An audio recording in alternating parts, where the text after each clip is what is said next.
அரசியல் சூழ்நிலை எடுத்துக்கிட்டீங்கன்னு சொன்னால், வந்தே மாதரம் என்ற அந்த பாடலை நாடாளுமன்றத்திலே நிறைவேற்றியிருக்கின்றார்கள். இந்திய யூனியன் முஸ்லீம் லீக்கை பொறுத்த வரைக்கும் சுதந்திரத்துக்கு முன்பு இருந்த இதற்கு கடுமையான எதிர்ப்பு வந்திருக்கின்றது. இஸ்லாமியர்களாக இருக்கட்டும், மற்ற மதங்களை பின்பற்றக்கூடியவர்கள் அவர்களுடைய கடவுள்களை தான் வழிபடுவார்கள். முஸ்லீம்களை பொறுத்த வரைக்கும் ஏக இறைவன் அல்லாஹ் ஒருவனைத்தான் வணங்குவார்கள். வணக்கம் என்பது இறைவனுக்கு மட்டும்தான். ஆனால் இந்த வந்தே மாதரம் பாடலில் இந்துத்துவாவுடைய கொள்கைகளை திணிக்கக்கூடியதாக இருக்கின்றது. அதனுடைய கடவுள்களை அனைவரும் வணங்க வேண்டும் என்ற ஒரு சூழ்நிலையை உருவாக்கக்கூடியதாக இருக்கின்றது. எனவே இதற்கு பல்வேறு கட்சிகள் நாடாளுமன்றத்தில் எதிர்ப்பு தெரிவித்திருக்கின்றார்கள். அந்த எதிர்ப்பையும் மீறி இன்றைய ஆட்சியாளர்கள் அதை திணிக்க வேண்டும் என்று எத்தனைத்து கொண்டிருக்கின்றார்கள். இந்திய யூனியன் முஸ்லீம் லீக்கினுடைய தேசிய தலைமையும் இது சம்பந்தமாக ஆலோசனை செய்து சட்ட ரீதியாக இதை எப்படி எதிர்கொள்வது என்பதையும் நாங்கள் நடவடிக்கை எடுக்க இருக்கின்றோம். அதே போன்று பல்வேறு சட்டங்களை நாடாளுமன்ற கூட்டத்திலே ஆர்எஸ்எஸ் சித்தாந்தத்தோடு ஆட்சி நடத்தக்கூடிய பாஜக நிறைவேற்ற முற்பட்டிருக்கின்றார்கள். இதை அனைத்து எதிர்க்கட்சிகளும் மதசார்பற்ற கொள்கையிலே நம்பிக்கை கொண்டவர்கள் ஒன்றிணைந்து எதிர்க்க வேண்டும். குறிப்பாக திராவிட முன்னேற்ற கழகமும் இந்த விஷயத்திலே இந்தியா கூட்டணி எடுக்கக்கூடிய இந்த நடவடிக்கைகளிலே அவர்களும் ஒன்றிணைந்து செயல்பட வேண்டும் என்பதுதான் இந்திய யூனியன் முஸ்லீம் லீக்கினுடைய கருத்தாகும்.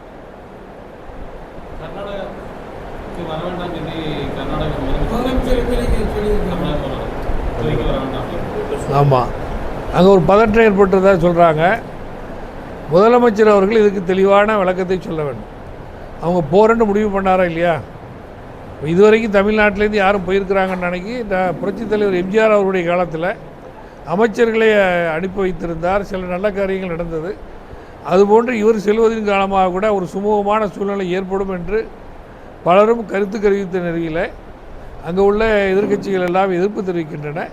தமிழக அரசாங்கம் இது குறித்து ஒரு தெளிவான ஒரு அறிவிப்பை வெளியிட வேண்டும் என்பதை நாங்கள் வலியுறுத்துகிறோம்.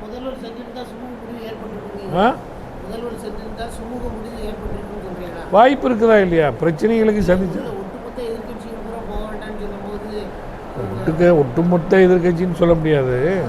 அதாவது எம்ஜிஆர் காலத்தில் சில அமைச்சர்கள் KKS ராமச்சந்திரன் இன்றைக்கி அமைச்சராக இருந்தார், OSM யூசுப் அமைச்சராக இருந்தார். அவங்களாம் அங்கே போனாங்க, போய் சில காரியங்கள் நடந்திருக்கின்றது. அதுபோல் இவர் போய் அங்கே எதாவது நடக்குன்னு நம்மளும் நினச்சோம். அதுக்கிடையில் எதிர்ப்பு வருங்கிறது லா அண்ட் ஆர்டர் சுச்சுவேஷன் அங்கே சரியாக இல்லைண்டா அதை தவிர்ப்பது தான் நல்லது.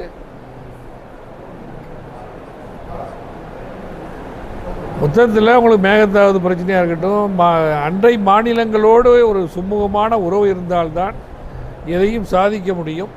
அந்த அடிப்படையில் ஒரு நல்லெண்ணத்துக்காக வேண்டி அவர் முயற்சி செய்திருக்கலாம். இருந்தாலும் கூட அவர் தீர்க்கமாக யோசித்து இங்கே கூட அனைத்து கட்சி கூட்டத்தை தமிழ்நாட்டில் போகணுன்னு சொல்லிகிட்டு இருக்கிறாங்க. அது குறித்தும் நம்ம தமிழ்நாடு முதலமைச்சர் அவர்கள் ஆலோசனைக்கு எடுத்து எல்லோருடைய ஒப்புதலோடு ஒரு நடவடிக்கை மேற்கொண்டால் மேலும் சிறப்பாக இருக்கும் என்பதுதான் எங்களுடைய கருத்து.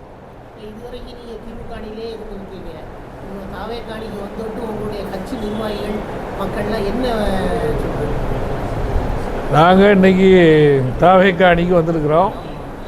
100% இந்திய யூனியன் முஸ்லீம் லீக்கினுடைய மாநில மாவட்ட கிளை அமைப்புகள் இந்த முடிவை ஏற்றிருக்கின்றார்கள். சமுதாய மக்களும் வரவேற்று வருகின்றார்கள். ஏனென்று சொன்னால் முஸ்லீம் சமுதாயத்துக்கென்று அவ்வப்போது பல பிரச்சனைகளை சந்திச்சுக்கிட்டு தான் இருக்கிறோம். அந்த மாதிரி சூழ்நிலையில் இன்றைய ஆட்சியாளர்களிடத்திலே நாங்கள் பல்வேறு கோரிக்கைகளை வைத்திருக்கின்றோம். இதுவரைக்கும் மதசார்பற்ற ஒரு சக்தியாகத்தான் தாவேகா செயல்பட்டு வருகின்றது. ஒவ்வொரு நடவடிக்கையும் இதுவரை தமிழ்நாட்டிலே திமுக ஆட்சியிலே கடைபிடிக்கப்பட்டதை தான் இவங்களும் செய்துட்டு வராங்க.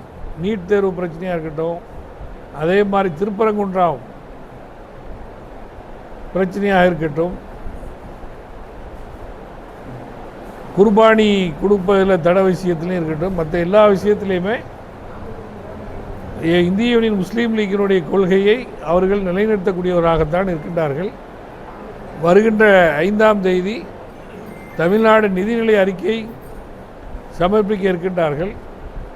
அதிலும் சிறுபான்மை சமுதாயத்தினுடைய பல்வேறு கோரிக்கைகளை நாங்கள் அவருடைய கவனத்துக்கு எடுத்து சென்றிருக்கின்றோம். எங்களுடைய அமைச்சர் AM ஷாஜஹான் அவர்கள் அந்த அமைச்சர்களோடு பேசி சிறுபான்மை நலத்துறைக்கு அதிகமான நிதியை வழங்க வேண்டும், சிறுபான்மை சமுதாயத்தினுடைய கோரிக்கைகளை நிறைவேற்ற வேண்டும் என்பதை அவர் வலியுறுத்தியிருக்கின்றார்.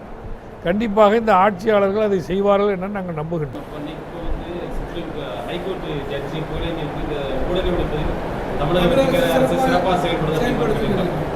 ஊழல் ஒழிப்பதில் தமிழ்நாடு அரசாங்கம் சிறப்பாக செயல்படுங்கிறத எல்லாரும் சொல்கிறாங்க, நாங்களும் சொல்கிறோம். கல்வி நிறுவனங்களுக்கு புதுப்பிப்பதற்கு ஒவ்வொரு வருடமும் பல லட்ச ரூபா வாங்கிட்டு இருந்தாங்க. இந்த ஆட்சி வந்த பிறகு ஒரு பைசா வாங்கலை. அதை வாங்கிட்டு இருந்தவர் இப்போ ஜெயிலில் இருக்கிறார். திமுகவினுடைய முக்கியமான பொறுப்பாளர் அரசகுமார் தானே, அவர் உள்ளே இருக்காரா இல்லையா? அதே மாதிரி டிரான்ஸ்ஃபருக்கெல்லாம் முன்னாடி வாங்கிட்டு இருந்ததா எல்லாரும் சொன்னாங்க. இன்றைக்கி அது நடக்கல. அதெல்லாம் நம்மளுக்கு தெரியுது, நம்மளே நேரில் பார்க்குறோமே. சொல்லியிருக்கிறாங்களே தவிர அது நிரூபிக்கப்படுது. குற்றச்சாட்டாக தான் இருக்க தவிர குற்றச்சாட்டு நிரூபிச்சிருக்கிறாங்களா? நிரூபிக்கப்படலையே. ஊழலற்ற அரசு தருவதாக சொல்லியிருக்கின்றார்கள். ஊழல் இல்லாத ஆட்சி வர வேண்டும் என்பதுதான் இந்திய யூனியன் முஸ்லீம் லீக்கினுடைய கொள்கை. மதுவிலக்கை தொடர்ந்து குறைப்போம் என்று சொல்லியிருக்கின்றார்கள். பூரண மதுவிலக்கு தான் இந்திய யூனியன் முஸ்லீம் லீக்கினுடைய கொள்கை. பூரண மதுவிலக்கு தான் எங்கள் கொள்கை. அதை நாங்கள் சொல்கிறோமா இல்லையா? மதுவிலக்கை பொறுத்த வரைக்கும் பூரண மதுவிலக்கு தான் இந்திய யூனியன் முஸ்லீம் லீக்கினுடைய கொள்கை.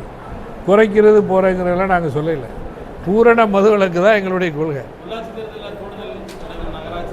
கண்டிப்பாக நாங்கள் மேயர்லேருந்து துணை மேயர்லேருந்து நகர்மன்ற தலைவர்லேருந்து துணைத் தலைவர்லேருந்து எல்லாம் நாங்கள் இருந்திருக்கிறோம். புதுசாக கேட்கல. சென்னை மாநகராட்சி மேயராக இருந்திருக்கிறோம், துணை மேயராக இருந்திருக்கிறோம், பல்வேறு நகர்மன்ற தலைவர், மேலப்பாளைய நகர்மன்ற தலைவர், வாணியம்பாடி நகர்மன்ற தலைவர், அதே மாதிரி வாணியம்பாடி நகர்மன்ற தலைவர், தென்காசி நகர்மன்ற தலைவர், எல்லா இடங்கள்லையும் இருந்திருக்கிறோம். அதை சஞ்சஞ்சனமாக குறைச்சிட்டாங்க. இப்போ நல்ல வாய்ப்பு இருக்குது. ஏன்னா தேடி எங்களுக்கு அமைச்சர் பதவி கொடுத்துக்கிறான். நான் கேட்கலையே. முஸ்லீம் லீக்கும் இந்த ஆட்சியில் இருக்க வேண்டும், அப்பொழுதுதான் இந்த ஆட்சி முழுமை பெறுன்னு சொன்னார் முதலமைச்சர். எவ்வளோ பெரிய வார்த்தை! இதே 2 தினங்களுக்கு முன்பாக சென்னையில் நடைபெற்ற ஒரு நிகழ்ச்சியில் அமைச்சர் ஆதவர்ஜுன் சொன்னார், நாங்கள் எங்கள் முதலமைச்சர் இப்படி சொல்லி உங்களை அரவணைச்சிருக்காருன்ட்டு. கண்டிப்பாக அதனால் இந்த மண்டலத்திலையும் பல இடங்களில் துணை மேயர், நகர்மன்ற தலைவர், அதெல்லாம் நாங்கள் இருந்த இடங்கள் தான். அதனால் கண்டிப்பாக நாங்கள் கேட்போம். தருவதற்கு தயாராக இருக்கின்றார்கள். முஸ்லீம் லீக் அங்கம் வைத்தால்தான் தாவேக அரசு முழுமை பெற்றிருக்கின்ற முதலமைச்சர் சொன்னவர். உள்ளாட்சியிலும் நல்லாட்சி வருவதற்கு முஸ்லீம் லீக்கை கண்டிப்பாக அரவணைத்து அதிகமான இடங்களை கேட்காமலேயே எங்களுக்கு தருவார். நாங்களும் அந்த பட்டியலை ஒரு இடத்துல வழங்க இருக்கின்றோம். தமிழில் இங்கே சின்ன பொறுத்த வரைக்கும் ஒரு விஷயத்தை சொல்லிடுறேன். தூத்துக்குடி மாவட்டனால காயல்பட்டினம் வார்டு மறுவரை, காயல்பட்டினத்தை பேரூராட்சியாக இருக்கும்போது 18 வார்டு இருந்தது சார். பேரூராட்சியாக இருக்கும்போது 1980 இவங்கெல்லாம் மெம்பராக இருந்தாங்க. காயல் மோபாக்கலாம் 18 வார்டு தான். அதே 18 வார்டு தான் இன்றைக்கி இருக்குது. இப்பொழுது சமீபத்திலே உருவாக்கப்பட்ட பல்வேறு நகராட்சிகள் எங்களோடு மக்கள் தொகை குறைந்த நிலையில் இருக்கக்கூடிய திருச்செந்தூர் போன்ற இடங்களில் 27 பேர். இதை தொடர்ந்து வலியுறுத்திட்டு வர்றோம். உங்களுக்கு நகராட்சி வார்டுகளை அதிகப்படுத்த வேண்டும். அதே மாதிரி வார்டு மறுவரையை வீட்டினுடைய அடிப்படையில் பிரிக்கக்கூடாது, ஓட்டர்களுடைய அடிப்படையில், வாக்காளர்களுடைய அடிப்படையில் இருக்கணும். இப்போ மேலப்பாளையத்தை எடுத்துக்கிறேங்க. முஸ்லீம் வார்டுகள், முஸ்லீம்கள் ஜெயிக்கக்கூடிய வார்டில் வாக்காளர் அதிகம், மற்றவர்களுடைய இடத்துல வாக்காளர்கள் ரொம்ப கம்மி. ஒரு வார்டுக்கு 6000 வாக்குகள்னு இருக்குண்டா இன்னொரு வார்டுக்கு 4000 வாக்கு தான் இருக்குது. இதெல்லாம் என்ன காரணம்னு சொன்னால் ஹவுஸ் ஹோல்டு ரீதியாக வீட்டினுடைய அடிப்படையில் பிரிக்கப்பட்டதுனால தப்பு நடந்துச்சு. அதே மாதிரி சேர்ந்தரணையாக இருக்கணும். ஒரு வீடு இருக்குதுன்னு சொன்னால் அந்த வீட்டில் உள்ளவங்க எல்லாம் ஒரு வார்டில் இருக்குது. காயல் பண்ணத்தில் எடுத்துக்கிட்டால் ஒரு வீட்டில் உள்ளவங்களே 2 வார்டில் இருக்கிறாங்க. இவங்களுக்கு ஒரு வார்டு, இன்னொரு ஆளுக்கு ஒரு வார்டு. எனவே அதையெல்லாம் சரி செய்யணுன்னு நம்ம போன திமுக ஆட்சி அமைஞ்சவுடன் சொன்னோம். அந்த நேரத்தில் தேர்தல் ரொம்ப நாளாக ஏடிஎம்கே ஆட்சியில் நடக்காததுனால உடனடியாக தேர்தல் நடத்தணும், தேர்தலை நடத்திட்டு அதை சரி செய்கிறேன்னு சொன்னாங்க. ஆனால் எங்களுக்குள்ள தகவல், நானும் நம்மளுடைய மாநில செயலாளர் காயில் மஹபூப், அதே மாதிரி துணை செயலாளர் இப்ராஹிம் மக்கீலாம் போய் பார்த்தோம். யாரெல்லாம் பார்த்தோன்னு சொன்னால் தமிழ்நாடு தேர்தல் ஆணையரை பார்த்தோம்.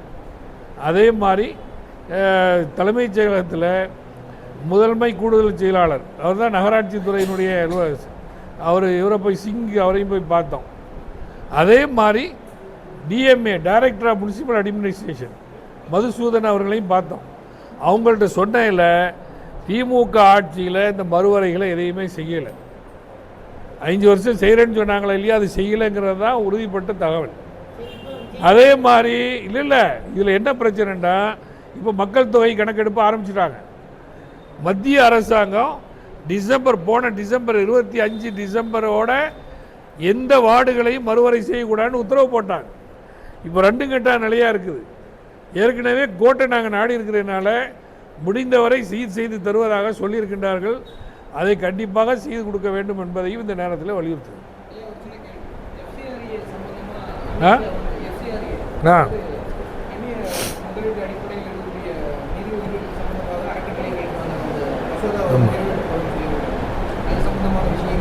சிறுபான்மை சமுதாயத்தை வஞ்சிப்பதிலே முதலிடம் யாரில் இருக்கிறான்டா பாஜக தான்.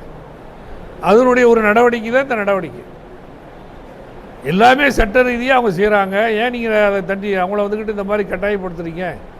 ரொம்ப ரெஸ்ட்ரிக்ஷன் ஏன் பண்ணுறீங்க? இது ஆர்எஸ்எஸ்க்கு அப்படி பண்ணுறாங்களா? ஆர்எஸ்எஸ் அமைப்பு இன்றைக்கு வரைக்கும் பதிவு பண்ணல சார். சொசைட்டியில் இன்றைக்கி பதிவு பண்ணாத அமைப்பு. அவங்களுடைய அமைப்பு இன்றைக்கி பல்லாயிரம் அமைப்பு இருக்குது. பல்லாயிரம் கோடி ரூபாய்களை அவர்கள் வசூல் செய்கிறாங்க. அதெல்லாம் கேள்வி கேட்குறதே இல்லையே. சிறுபான்மை சமுதாயத்தை வஞ்சிக்கணும், அவங்கள வந்துக்கிட்டு துன்புறுத்தணுங்கிறதுக்காண்டி தான் இந்த சட்டத்தை கொண்டு வந்திருக்கிறாங்க. அதை நாங்கள் எதிர்க்கின்றோம்.